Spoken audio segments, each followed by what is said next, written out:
우리 로마서 4장 5절 말씀 한 절이니까요. 우리 한 목소리로 읽겠습니다. 시작. 이를 아니할지라도 경건하지 아니한 자를 의롭다 하시는 이를 믿는 자에게는 그의 믿음을 의로 여기시나니. 아멘. 감사합니다. 저희 계속해서 금요일마다 존 웨슬리 목사님의 표준 설교를 나누고 있습니다. 표준 설교란 이름을 붙인 것은요, 존 웨슬리 목사님이 전도를 나가는 거리 전도자들에게 이 내용을 가지고 전도를 해라, 가서 전도지만 나누는 것이 아니라 그들은 직접 사람들을 불러놓고 왜 우리가 예수를 믿어야 하는지, 우리가 어떻게 구원받는지 직접 설교하듯이 거리 전도를 했습니다. 그래서 거리 부흥 전도 집회 이런 것들을 전도자들이 가서 했던 것이지요. 그래서 순회 전도자들이라고 불렀습니다. 그런데 그분들이 직접 자기들이 만든 것이 없으니 웨슬리 목사님께 어떻게 저희가 전도를 해야 됩니까? 어떤 내용으로 합니까? 그래서 존 웨슬리 목사님이 자기가 했던 설교 중에 중요한 설교들 44편을 주제별로 묶어서 주었는데요. 자, 그래서 저도 한 사람의 순회 전도는 이제 재미가 없을 것 같아요. 믿음에 의한 칭의라는 말씀, 오늘은 그 44편의 번호가 다 있습니다. 그래서 저희가 1번 나눴고요, 2번 나눴고요. 오늘은 3, 4번 건너뛰고 5번입니다. 믿음에 의한 칭의입니다.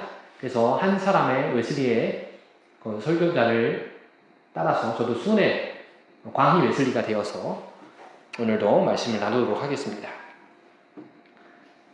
자, 그래서요, 지난 시간까지 저희는 1번 믿음으로 말미암은 구원을 통해서 어떻게 구원받는지, 구원의 첫 번째 구원의 문에 대해서 확인했고요. 그리고 2번 명목상의 그리스도인 almost Christian이라는 데에서 거의 그리스도인, 우리가 거의 그리스도인인지 아니면 참된 온전한 그리스도인인지 우리 돌아보는 시간이었습니다. 그래서 내 겉모습만 그럴듯한 명목상의 그리스도인인지 아니면 종교적 껍데기만 둘러싸이는지 그것을 찢어내며 영적인 수술대 앞에 섰습니다. 오늘도 그런 수술대 앞에 설 것입니다. 저 자신도 이 말씀을 준비하면서 신학교 때 다 배운 내용인데요, 저 마음에 스스로 나는 진짜 믿음을 이렇게 가지고 있나 참 벌벌 떠는 시간이었습니다. 나의 착함도 경건의 모양도 성실한 진심도 나를 구원할 근거가 되지 않는다는 그 진단 앞에서 여러분의 마음속에 절망이 생겼을 수도 있습니다. 저도 참 답답한 마음이 들었습니다. 내가 은혜로 구원받았지만 이 정도는 하면 하나님이 인정해 주실 것 같은데 어떻게 하나님이 나 같은 죄인을 의롭다 하시고 인정해 주시는가? 그 과정을 통해 어떻게 내 영적인 신분이 죄인에서 하나님의 자녀, 의롭다 함을 입은 사람이 되는지 오늘 나누도록 하겠습니다. 그래서 제목이 믿음에 의한 칭의입니다. 우리의 의롭다 하심을 받는 건요, 믿음에 의한 것입니다. 바로 절망의 밑바닥, 우리가 가지고 있던 그 고민들, 어떻게 하면 구원받을지, 그런 사람들에게 주는 우리 성경과 기독교가 주는 그 해답입니다. 자, 그래서 저는 이 칭의라는 말은요, 원래 법정 용어입니다. 의롭다, 임을 받았다, 뭐 좀 어려울 것 같잖아요. 그러니까 이 사람이 무죄다라는 판결이에요. 그래서 법정 용어니까 법정에 상상을 좀 해보려고 합니다. 여러분 혹시 재판에 피고인석에 서보신 분 없으시죠? 저도 법원도 안 가봤는데요. 뭐 갈 일이 생길 수도 있지만요. 나빴은 등에 대한, 아무튼 살면서, 우리 법치국가에 살면서 그런 일이 있는데요. 여기 온갖 죄를 지짓고 붙잡혀온 악독한 그 피고인이 있다고 합시다. 그의 온갖 그 범죄 사실이 빼도 박도 못할 증거들로 증명되었습니다. 그래서 이제 그 사람이 이제 감형은 어느 정도 될지 모르지만 무죄는 도저히 될 수 없는 상황입니다. 그래서 법정의 공기마저 그를 향한 분노로 가득 차 있고 어떻게 그렇게 파렴치한 죄를 지을 수 있나? 사람들은 분노에 있었습니다. 그리고 그 정의로운 법의 기준에 따라 이 죄수에게 사형 선고까지 내릴 수 있을 정도였습니다. 검사는 어떻게 이 사람에게 사형을 내려야 합니다. 피고인은 이런 법정 무슨 죄를 지어서 사형을 내려야 합니다. 구형이 끝났고요. 이제 재판장이 엄숙한 표정으로 판사봉을 들었습니다. 판사봉을 들고 숨을 죽인 순간 재판장의 입에서 이런 판결이 선포됩니다. 무죄! 이 피고인은 오늘부터 죄가 없다. 그는 이제 완전한 자유인이며 의로운 사람이다. 이런 일이 일어난 것입니다. 사람들은 분노했을 것입니다. 그 법정에서 난리가 나고 재판장이 미쳤다, 뇌물을 받은 것이다, 어떻게 저런 흉악한 죄를 저렇게 죄 없게 선언할 수 있는가, 사방에서 분노와 의혹들이 빗발칠 것입니다. 왜냐하면 불의한 자를 죄가 없다라고 선언하는 것은 재판장이 불의한 것이지 어떤 은혜라고 할 수 없기 때문입니다. 그런데요, 오늘 로마서 4장 5절은 하나님께서 재판장이신데 그 충격적인 말씀을 하고 계신 겁니다. 이를 아니할지라도 경건하지 아니한 자를 의롭다 하시는 이가 우리 하나님이십니다. 하나님은 공의로우십니다. 선하시고 그 법을 지키시고 법을 만드신 분인데요, 그분이 판사봉을 두드리며 우리는 죄악이 가득 차 있는데 너는 의롭다 선언해 주신 것입니다. 이 비상식적이고 말도 안 되는 일이 어떻게 가능한 것일까요? 존 웨슬리 목사님이 살았던 18세기 영국 교회는 이 칭의의 비밀을 잃어버렸습니다. 사람들은 하나님께 무죄 판결을 받기 위해서 법정 앞에서 울부짖었습니다. 그런데 하나님은 이미 우리에게 의롭다 하심을 주셨습니다. 그런데 그것을 잃어버리고 그 은혜를 잃어버린 채 자기의 선행을 갈고 닦으려 했습니다. 하나님께 그 선행을 드러내려고 했고요, 또 고행, 수행을 했고요, 또 종교적인 노력을 악착같이 했습니다. 내가 조금이라도 쓸모없는 인간이 되어야 하나님이 나에게 판결을 좋게 해줄 거라고 생각했던 것이지요. 그때 영국이 그러했습니다. 그런데 오늘 여러분도 내 힘으로 의로워졌던 그런 모든 영적 피로가 정말 그러다가는 의로움을 입을 수도 없고 정말 피곤합니다. 십자가 앞에 다 내려놓으시길 선언합니다. 존 웨슬리 목사님의 이 5번째 설교, 믿음에 의한 칭의, 이 말씀을 나누면서 더 이상 우리는 선행과 우리의 행함으로 의롭다 하심을 입으려 하는 것이 아니라 오직 믿음 그리고 하나님의 은혜로 그렇게 의롭다 하심을 얻었다는 것을 나누려고 합니다. 왜 우리를 의롭다 선언하셨는지 법정에서 그 판사가 그렇게 선언한 것 이해할 수 없는 일입니다. 그런데 오늘 하나님께서 왜 우리에게 그 믿음이라는 수단을 요구하시는지, 왜 의롭다 하시기 위하여 하나님 은혜로 끝나는 것이 아니라 우리에게 믿음을 요구하시는지, 그 위대한 칭의의 원리를 하나님 말씀을 보면서 같이 들어가 보시겠습니다. 존 웨슬리 목사님은 이 설교에서 우리 이성과 영혼을 향해 4가지의 질문을 던집니다. 그래서 오늘 4가지 질문을 보려고 합니다. 첫 번째 질문입니다. 같이 읽습니다. 시작. 이 모든 칭의 교리의 전반적인 토대는 무엇인가? 자, 이 칭의 교리, 의롭다 하심을 입은 이 교리는 종교 개혁을 일으킨 사람들, 그리고 수많은 사람들을 거꾸로뜨리고 하나님 앞에 돌아오게 한 그런 말씀입니다. 하나님이 우리를 왜 의롭다 하셨을까요? 그것은 인류가 완전히 파산했기 때문입니다. 회생이 불가하도록 완전히 죄에 타락했기 때문입니다. 처음 창조한 인간은 완벽한 형상을 가지고 있었습니다. 하나님이 보시기에 심히 좋았더라 말씀하셨죠. 그리고 하나님과의 관계도 정말 완전했습니다. 그리고 그 마음에는 완벽한 사랑의 법이 새겨져 있었습니다. 99%의 순종도 아니고 온전한 100%의 순종이 그들에게 있었습니다. 그런데 아주 작은 틈을 타고 인간은 뱀의 유혹에 넘어져 불순종했습니다. 그리고 그날로부터 우리는 영적으로 죽었습니다. 사형 선고를 받은 죄수가 감옥에 갇히듯이 하나님과 완전히 분리되었습니다. 낙원을 잃어버리고 에덴에서 쫓겨나고 하나님과 가장 아름답게 사귀던 그 관계가 깨어졌습니다. 그리고 우리는 그 잘못한 그 죄를 이길 만한 의를 단 1%도 낼 수 없는 무능력자가 된 것입니다. 이게 바로 우리가 할 수 없으니 하나님께서 우리를 구원하신 예수님, 하나님의 아들, 그 예수님을 이 땅에 보내셔서 피 흘려 죽으셔야 했던 그 칭의가 의롭다 하심을 입어야 한다는 칭의 교리의 토대입니다. 의롭다 하심을 입는다는 것은 우리가 의인이 아닌데 의롭다고 여겨주시는 겁니다. 우리의 죄가 사라진 것이 아닙니다.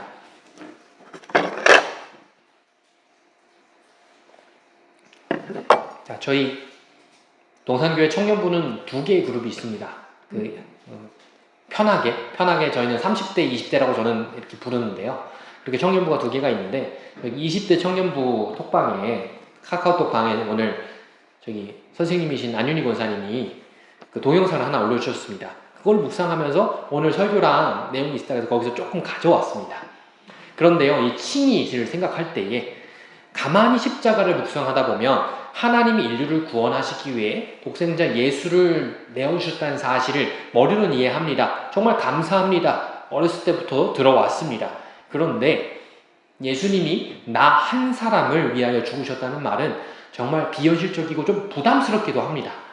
아니, 너무 십자가가 귀하고 위대하고 예수님이 대단하신 분인데 그분이 나를 위해 희생하셨대요. 그런데요, 나 자신을 봤을 때 나는 그만큼 가치가 있는 것 같지 않은 거예요. 오늘도 넘어지고요, 또 죄짓고요, 그럼 아무것도 가치 없는 자 같은데 왜 나를 위해 좋은 일 해주실 수는 있는데 그렇게 크신 예수님이 죽으셨다는 거예요. 혹시 그런 분, 그렇게 생각하시는 분이 있으십니까? 그러나 오늘 이 밤, 이 말씀을 통해서 이 생각을 뛰어넘는 하나님의 사랑을 만나시길 바랍니다.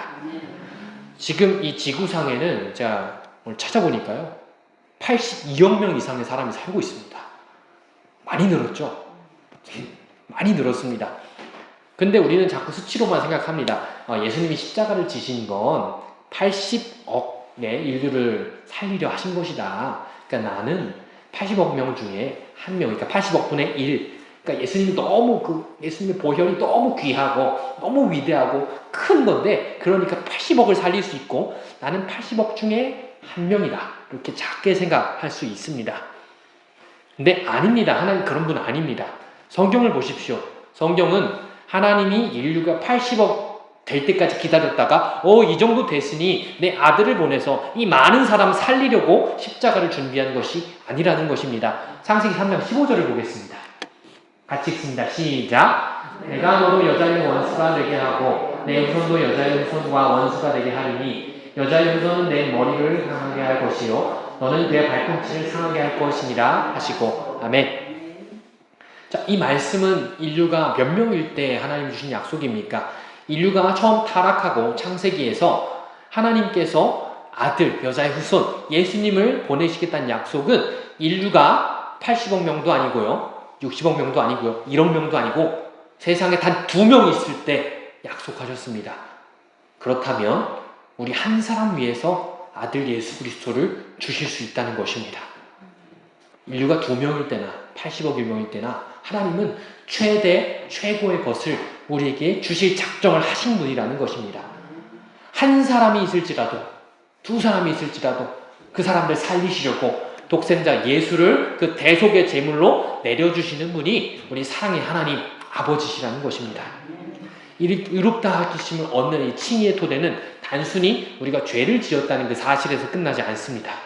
죄수로 갇혀 단 1%의 의도 만들어내지 못하는 그 철저한 무능력자, 완전히 실패한 자들에도 불구하고 너 한 사람 위해서 내 아들의 목숨까지도 아깝지 않다 말씀하시는 하나님이 계신 것입니다. 하나님의 그 무모한 사랑, 아낌없는 사랑, 그것이 바로 우리를 의롭다 하시는 그 칭의의 토대입니다.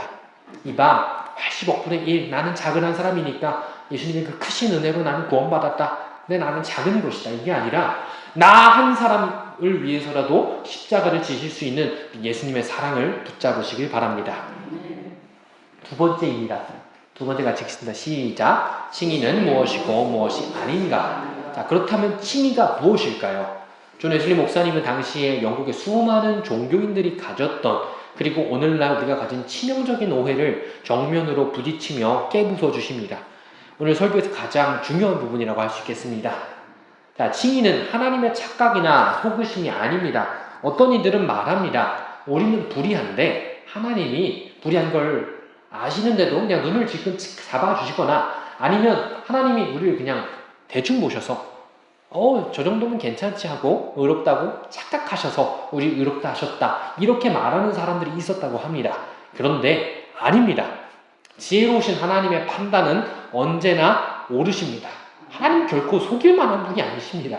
하나님이 처음에 아담이 범죄했을 때 아담아 어디 있느냐 물으신 것은 하나님이 아담이 진짜 어딘지 몰라서 물으신 것이 아니라 다 알고 계셨는데 아담을 찾으신 것입니다. 하나님은 결코 우리가 속일 수 있는 분도 아니고 하나님께 우리는 절대 숨을 수가 없습니다. 그러니까 하나님은 속지 않으시는데 우리를 다 알면서도 의롭다 여겨주시는 겁니다. 근데 우리가 알아야 될 것은 그것입니다. 칭의가 우리 내면에 바로 그냥 다 변하는 것은 아니라는 것입니다. 우리 똑같은데 하나님은 우리를 의롭다 여겨주시는 거예요. 왜냐하면 예수님이라는 그 한 번의 그 죄값을 지불하셨기 때문에 우리는 의롭다 여김을 받게 된 것입니다. 그러므로 존 웨슬리 목사님은 선포합니다. 칭의는 오직 죄의 용서, 죄사함입니다. 칭의는 내 내면의 상태가 변하는 것이 아닙니다. 하나님과 나 사이의 관계의 신분이 변하는 법정적인 사건입니다. 자, 이것을 이해하기 위해서 저는 입양에 대해서 이야기하려고 합니다. 입양을 생각해 보십시오. 버려진 아이를 그냥 데려다 키우는 것과 또 법적인 서류를 맞춰서 입양하는 것의 차이를 생각해 보십시오. 둘 다 집에 데려오는 건 똑같습니다. 근데 길거리를 헤맨 아이가 불쌍해서 집을 데려와 밥을 먹이고 씻겨줄 수 있습니다. 겉모양이 바뀝니다. 아이의 내면이 바뀔 수도 있습니다. 그렇게 정성을 다해 돌보아 주어도 법적인 절차를 거쳐 입양하지 않는다면 그 아이는 내 자식이 아닙니다. 내 자식처럼 여길 수 있습니다. 그런데 진짜 내 자식은 아닙니다. 겉모습은 바뀌고 그 아이가 나랑 같이 살면서 내 말투도 같아지고 내면이 바뀌어도요, 신분은 변하지 않습니다. 왜냐하면 법적으로 입양하지 않았기 때문입니다.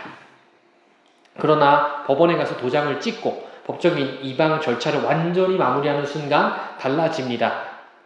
그 아이가 우리 집에 온 지 얼마 안 돼서 내 자식이 된 지 얼마 안 돼서 아직도 거리에서 살던 습관을 가지고 있고 나쁜 친구들과 어울리는 그 습관이 남아있을지라도 내가 입양하고 법적인 절차를 마치면 그의 내면은 안 바뀌어도 내 자식이 됩니다. 그 순간, 처리하는 순간 내 자식이 됩니다. 말투가 대번에 고결해지지 않습니다. 거리에 살던 아이가 똑같습니다. 피 한 방울 섞이지 않은 아이의 내면과 기질은 어제랑 오늘이랑 그 사인하고 도장 찍었다고 바뀌지 않습니다. 여전히 거칠고 삐딱할 수밖에 없습니다. 하지만 법적인 순간은 그 입양한 순간에 완전히 바뀐다는 것입니다. 이제 그 아이는 당당히 법적으로 나의 아들이 되고 딸이 됩니다. 그리고 나의 재산을 물려받을 상속자도 되지요. 칭의가 바로 이 입양과 같습니다. 사도 바울은 갈라디아서 4장 5절 오늘 같이 읽은 말씀을 보면서 신분의 변화를 이렇게 선언합니다. 율법 아래에 있는 자들을 속량하시고 우리를 양자의 명분을 얻게 하려 하심이라.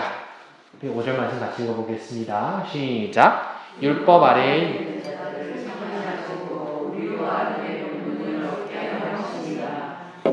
아멘.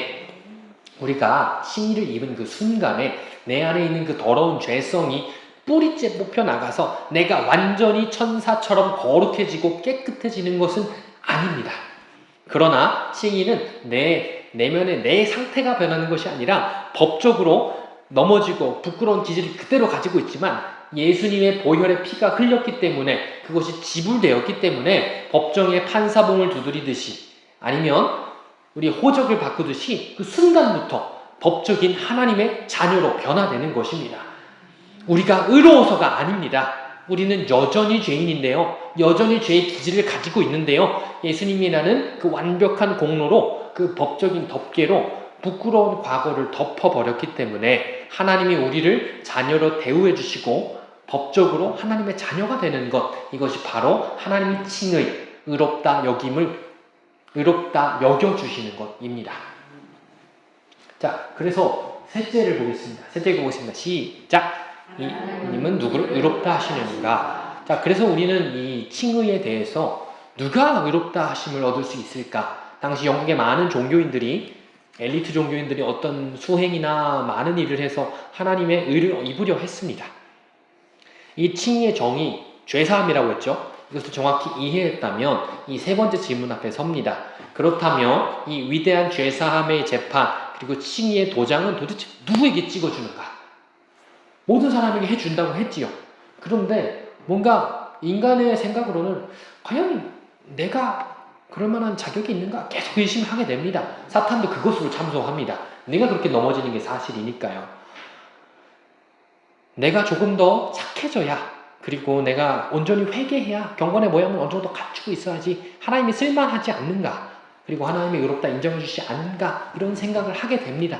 그리고 사람들이 모이면 또 그렇게 하고자 합니다. 그것이 인간의 본성인 것 같습니다. 그런데 성경 로마서 4장 5절 아까 읽었던 말씀은요. 우리의 모든 종교적 자부심에 뺨을 후려치고 정신 차리려고 합니다. 하나님은 의로운 자를 의롭다 하시는 것이 아니라 경건하지 아니한 자를 의롭다 하신다고 말씀합니다. 여러분이 사실 믿어지십니까? 의로운 사람은 사실 용서가 필요 없습니다. 이미 의로우니까요. 선한 사람은 누가 보증할 필요가 없습니다. 이미 선한 사람입니다. 오직 자신이 철저히 무능력하고 더럽고 경건하지 않다고 또 죄인이라는 것을 철저히 깨달은 사람, 그렇게 고백하는 영적인 그 죄인만이 이 재판의 주인공이 됩니다. 하나님은 이 칭의의 도장을 잘나고 경건한 자가 아니라 경건하지 않은 자에게 찍어주십니다. 이 충격적인 선언은 바울이 로마서에서 계속 이야기하는데요. 우리 5장 6절을 한 목소리로 또 읽어보겠습니다. 시작.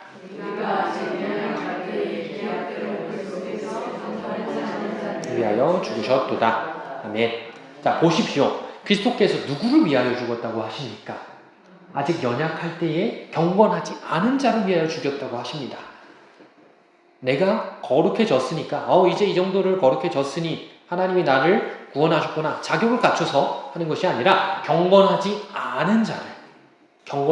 않은 자를 위하여 예수님께서 십자가에 죽으셨습니다. 그래서 웨슬리는 이 부분을 다루면서 이렇게 무섭게 이야기합니다. 그 당시 종교인들이라고 했죠. 만약 당신이 조금이라도 스스로 경건해지거나 선행을 행한 후에 칭의를 얻으려고 한다면 당신은 그리스도의 복음을 모독하는 자입니다. 왜냐하면 그 행위 자체가 내가 예수님의 십자가가 나를 구원하실 수 있는데 그렇게 했다는 것은 그걸 모자라다고 생각하는 것이기 때문입니다. 믿음이 부족한 것이지요. 내가 가지고 있는 그 자격을 들고 나타나는 순간 하나님의 전적인 은혜를 거부하는 교만이 됩니다. 우리의 타락은 우리가 뭘 채운다고 단 1%도 아무 한 조각도 어떻게 해볼 수 없는 전적인 타락입니다. 예수님의 십자가 없이는 도저히 해결이 안 되는 것입니다. 자, 그렇다면 이런 자들에게, 죄인들에게 이렇게 하나님이 나를 구원하실 수밖에 없다는, 나는 그렇게 타락한 자입니다 고백한 자가 칭의의 그 대상이라고 했습니다. 그리고 네 번째 질문 보겠습니다. 네 번째 질문은 이렇게 말합니다. 같이 읽습니다. 시작. 우리는 어떤 조건으로 의롭다함을 받는가? 자, 앞서 우리는 하나님이 우리가 완벽해서가 아니라 여전히 죄인이고 경건하지 않은 상태일 때 예수님의 피를 흘리셔서 우리를 용서하셨다는 이 칭의의 파격적인 비밀을 보았습니다. 그렇다면 마지막 질문이 남았습니다. 도대체 우리는 어떤 조건으로 어떻게 해야 이 면죄부와 선물을 내 손에 쥐고 누릴 수 있는가? 이 죄인이 구원받는다는 건 굉장히 큰일인데 내가 맨 입으로 할 수 없지. 자꾸 사람들이 이런 질문을 합니다. 우린 답을 압니다. 하지만 사람들은 자꾸 내가 어떻게 죄를 사함 받을 수 있을까? 이런 질문을 계속 합니다. 그러니까 이것은 하나님께 뭔가 떳떳하고 사람으로 양심을 가진 게 아니라 하나님을 거부하는 것이라는 것이지요. 그것은 사탄이 심어놓은 것입니다. 존 웨슬리 목사님은 성경을 근거로 단 하나의 단어를 우리에게 제시합니다. 따라 하시겠습니다. 오직 믿음. 한 번 더 하겠습니다. 오직 믿음. 오직 믿음입니다. 왜 하나님은 선행이나 고결한 인격 또는 하나님의 주신 그 거룩한 율법 있잖아요. 율법의 행위가 아니라 왜 하필 믿음을 조건으로 걸으셨을까요? 왜 오직 믿음이 의롭다 함을 입는 근거가 될까요? 오늘 말씀 제목도 칭의를 믿음에 의한 칭의입니다. 그래서 우리는 논리적으로 질문해야 됩니다. 만약 우리가 선한 행위나 종교적인 노력이 칭의의 조건이었다면 인간 중에 구원받을 만한 사람이 몇이나 되겠습니까? 그리고 인간은 구원받은 다음에 그럼 구원받은 자가 있고 구원받지 못한 자가 있겠죠? 뻣뻣이 들고 당할 겁니다. 나는 구원받았는데 저 김집사는 아직도 집사네, 나는 권사인데 막 이러면서 나는 구원받았는데 니는 아직 구원을 못 받았다고. 만약에 그게 내 공로나 내 행위로서 구원을 받는다면 그게 사람의 본성이 구원받은 자로서 사는 것이 아니라 내 조건 그리고 내 율법주의 안에서 또 사람들을 비판하고 정죄할 수밖에 없다는 것입니다. 내가 이만큼 성실하니까, 내가 이만큼 헌신했으니까, 내가 율법으로 완전한 사람이니까 의롭다함을 받은 거야 라고 교만을 떨 수밖에 없다는 것입니다. 그러나 믿음은 공로가 아닙니다. 믿음은 왕이 베푸는 엄청난 잔치와 선물을 받기 위해 굶주린 거지가 아무런 자격이나 그 초대장이나 그런 것 없이 그냥 주인이 청해 주셨기 때문에 자격이 없어도 손을 내밀어 주시는 걸 그냥 잡아서 무력한 사람이 거저 얻은 것이 바로 의롭다 하심을 믿는 그 믿음입니다. 내 미는 손이 내가 잡았다고 그 자신을 만들어내는 거 아닙니다. 잔치는 왕에다 차려놓았고 그것을 감사함으로 우리는 누리는 것입니다. 그것이 바로 믿음입니다. 물론 우리가 하나님께 나아갈 때 회개도 있으면 좋습니다. 회개도 필요하고요. 선하게 살려고 몸부림치는 행실도 필요합니다. 믿어놓고 변화가 없으면 안 됩니다. 은총의 수단들 지켜야 됩니다. 오늘 우리 예배 나온 것처럼 주일 성수도 하고요. 금요 오래만 나오고요. 그런 것들 해야 합니다. 믿음이 있다고 하면서 행함이 아무런 변화도 없는 사람은 그 사람의 믿음을 점검해 보아야 합니다. 그러나 웨슬리가 단호하게 정리하기는 행함이 믿음을 움직이는 것이 아니라 믿음이 행함을 만들어야 한다라는 것이지요. 그것은 단지 저 멀리서 구원의 문을 바라보며 준비하는 것이 아니라 칭의를 그 즉시 영혼에 일으키는 도구가 바로 오직 믿음이라는 것입니다. 성경이 말하는 칭의는요, 오직 죄의 용서, 죄사함이라고 했습니다. 우리는 죄인이었으나 의롭다 하심을 입었기 때문에 죄 없는 자가 되었습니다. 하나님의 의롭다 하심 받은 사람은 우리가 예쁜 구석이 있어서 뭔가 잘해서, 물론 하나님은 그거는 기쁘게 보십니다. 그러나 구원받을 조건은 우리의 예쁜 구석이 아니라 예수님의 피가 우리에게 흘려졌기 때문입니다. 인간은 타락하여 아무런 선한 것도 그 내면에 남지 않았는데 그를 위한 예수님의 십자가가 흘려진 것입니다. 우리가 인구가 많았어서 그 사람들을 구원하셨습니까? 아닙니다. 하나님은 두 사람이 있을 때도 우리를 구원하시기 위해 예수님을 주시기로 작정하셨습니다. 웨슬리는 우리에게 선행과 고결함이 아니라 믿음만을 칭의의 조건으로 삼은 그 이유가요, 인간의 그 깊은 종교적 교만을 박살내고 우리를 엎드리게 하기 위함입니다. 상상해 보십시오. 누가 십자가 앞에서 자기의 의를 드러내겠습니까? 또 우리 영적인 수술이라고 제가 계속 얘기하는데요. 물리치료도 하고 수술 때 얘기도 했는데요. 여러분, 온몸에 암세포가 퍼져 이제 수술을 하지 않으면 끊어질 환자가 수술실 침대에 실려왔다고 합니다. 물론 이 비유가 정말 암 환우들에게는 아픈 비유가 될 수 있지만, 의사가 메스를 들고 이제 수술을 하려고 하는데 이 사람이 제가 초등학교 때 바른 생활상을 받았습니다. 이걸로 제가 어떻게 살아날 수 있지 않겠습니까? 아니면 제가 어떻게 건강한 생활을 이렇게 많이 했는데 내가 이 암에서 치료받을 수 있지 않겠습니까? 수술대 위에서 이제 수술 안 하면 죽는 환자가 하는 말입니다. 의사 선생님, 내가 이렇게 대단하고 착하게 한 것들이 있는데 이것 가지고 어떻게 암에서 치료받을 수 있겠습니까? 이렇게 말하는 거예요. 자, 그런데 이런 의사가 뭐라고 할까요? 아니, 환자분, 암세포가 뇌까지 퍼진 거 아니야? 정신 차리세요. 당장 지금 숨이 넘어갈 사람인데 지금 그런 말을 하는 게 말이 돼요? 그런 종이쪼가리나 당신의 그 경험으로는 이 암세포를 없앨 수가 없어요. 다 집어치우고 이제 마취 들어가요. 간호사, 마취 넣어요. 이 사람 말 못하게. 가만히 누워있으세요. 이렇게 하지 않겠습니까? 사랑하는 성도 여러분, 오늘 이 밤 하나님 앞에 예배하면서도 주님의 눈앞에 이런 자격들 드러내고 있지 않으십니까? 주님, 내가 구원받을 증거가요, 예수님의 십자가도 있지만 그래도 내가 교회 열심히 다녔는데 그걸로 구원받을 수 있지 않겠습니까? 내가 모태신앙입니다. 주님, 제가 몇 년을 예수님을 믿었는데요, 저 같은 경우는 저 목회자입니다. 주님, 저 인생을 드렸습니다. 이걸로 구원받을 수 있지 않겠습니까? 이렇게 말하는 것과 똑같습니다. 근데 웨슬리는 그런 당시 목회자들도 그 자리에 많았을 것입니다. 호통을 칩니다. 그 쥐꼬르만한 그 자격들 가지고 하나님 앞에 들이키는 것 자체가 십자가를 모독하는 것이라고요. 이 선물을 받은 조건이 무엇일까요? 내 자랑과 공로를 원천 차단하는 것, 믿음밖에 없다고 하는 것입니다. 우리 로마서 3장 28절을 읽겠습니다. 같이 읽습니다. 시작! 그러므로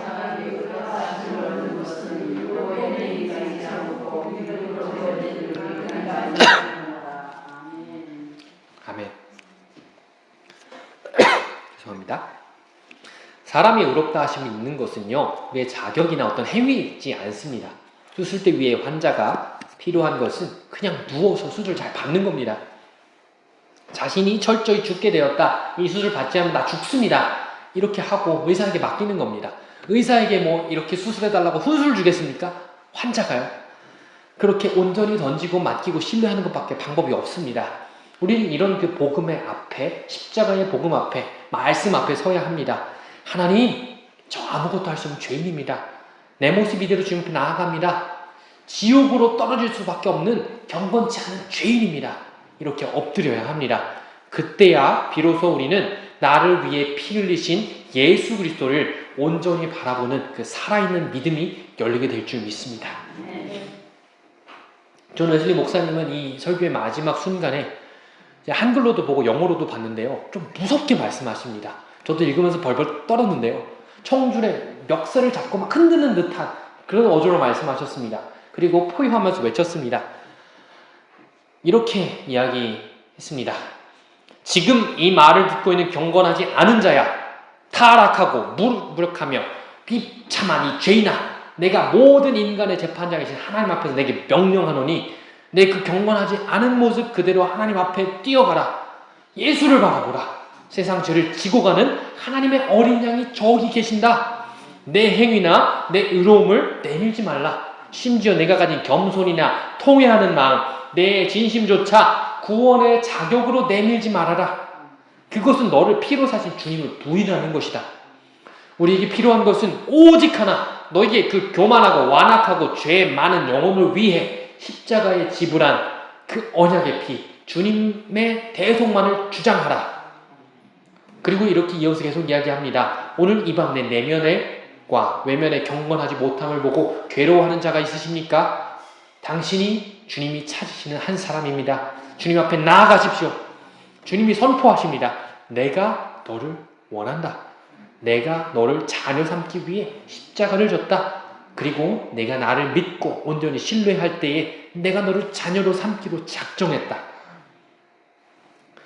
그리고 이렇게 계속 이어서 말씀하십니다. 당신이 지금 지옥에나 어울릴 만큼 비참한 죄인이라고 느껴지십니까? 그렇다면 당신은 하나님의 거룩한 영광을 드러내기에 합당한 사람입니다.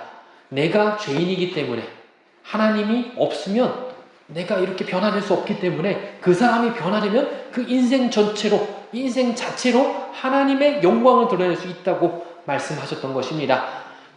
그런 자격 없는 자를 은혜롭다 하시는 이에 하나님 거룩한 은혜의 영광을 증명할 주인공이 당신이다. 그리고 그 사람들이 다 회개하고 하나님 앞에 선교사로 헌신하고요, 전도하고요, 그 지역사회를 변화시키는 사람이 되었던 것입니다. 그리고 저는 이 마지막 부분, 정말 그 외침의 마지막 부분인데요, 여러분 이 부분은 같이 읽었으면 좋겠습니다. 같이 우리 여기 있는 모든 분들에게, 그리고 여러분의 영혼에게 우리 같이 외쳤으면 좋겠습니다. 같이 선포하시겠습니다. 지체하지 말고 속히 오라. 주 예수를 믿으라. 그러면 지금 이 순간 바로 당신이 하나님과 화목하게 될 것이다. 아멘. 여러분 오늘 이 설교가 우리의 마음을 아프게 했는지 모르겠습니다. 저는 많이 찔렸습니다. 저는 이 웨슬리 설교를 읽으면서 내가 감리교인이고 감리교회 후예이고 그 감리교 목회자는 다 웨슬리 후예라고 이야기합니다. 그런데 제 내면을 찔렀습니다. 말씀 준비하면서 부들부들 떨었습니다. 왜냐면요, 저도 제 열심이 있거든요. 제 성실함도 있거든요. 그래서 그거 가지고 저도 모르게 알지만, 이론적으로는 이게 구원의 자격이 안 되는 걸 알지만, 하나님께 목이 곧은 바리새인처럼 하나님 저 이 정도 했습니다 라고 어느 정도 자랑하는 것도 이게 다 교만입니다. 하나님 앞에 내 어떤 것도 구원의 자격이 될 수 없다니 엄중한 진리 앞에서 제 자존심이 무너졌습니다. 여러분 어떠셨습니까? 하지만 하나님은 여러분을 그렇게 정죄하고 너 그렇게 죄인들이다 라고 정죄하고 이렇게 사형 선고 내리시는 분이 아니라요, 사형 선고를 받아 지옥에 떨어질 수밖에 없는 우리를 그 가짜를 내려놓게 하시고 인정하고 믿을 때에 예수 그리스도의 완벽한 보혈을 흘려서 그 예수님의 옷을 입혀서 너는 이제 네 이름으로 살지 말고 예수의 이름으로 살거라. 예수님의 보혈의 옷을 입고 이제 네 옷이 아니라 네 옷을 벗고 예수님의 옷을 입고 예수님 그 옷의 주인대로 예수님의 보혈을 힘입어 살라고 의롭다 하신 줄 믿습니다. 그래서 오늘 이 말씀을 이렇게 마무리할 텐데요. 오늘 같이 찬양하고 기도하시겠습니다.